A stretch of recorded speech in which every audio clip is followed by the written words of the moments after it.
Hey BROG Nation, we've got a beaching bag for you today. You heard me right.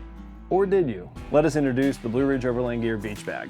Essentially, double drawstrings at the top, so you can easily access the bag. Opens up nice and wide, and we like those double cords because it's easy to cinch it back down. On the side here, you've got a 2-inch webbing strap with a full-length daisy chain. It does release down here with some mil-spec hardware. You can clip items like keys or whatever all the way down the full length, and it has a ton of adjustability in it. And the whole bag is made out of a 400 weight pack cloth nylon, so it's lightweight, packs down when it's empty, and if it gets wet, it dries easy. Speaking of wet things, this is the beach bag, so you're gonna have towels, trunks, things like that. The bottom is full mesh, so if sand gets in, it falls right out. Plus, this adds some really good breathability.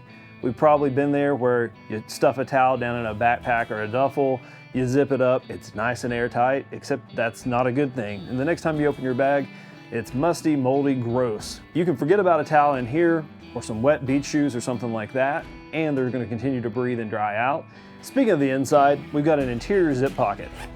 That way you can throw your keys, your wallet, whatever you need to in there, and it doesn't go straight to the bottom of the bag, keeps it at the top and keeps it secure. If by chance this bag does get, super muddy, super gross, it's easy to rinse out. You can literally run water straight through it and it'll dry out easy thanks again to that mesh bottom. When it's not hauling around all your towels and other beach essentials, it packs down to nearly nothing, so it doesn't take up a lot of room. Smaller than a water bottle.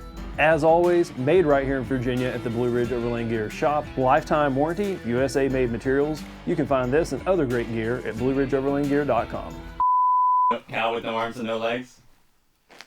Cows don't have arms anyway. You know what I call a cow with arms and legs? Terrifying. So, if this is something I need to do this whole shoot over, I may strangle you with this double drawstring cord.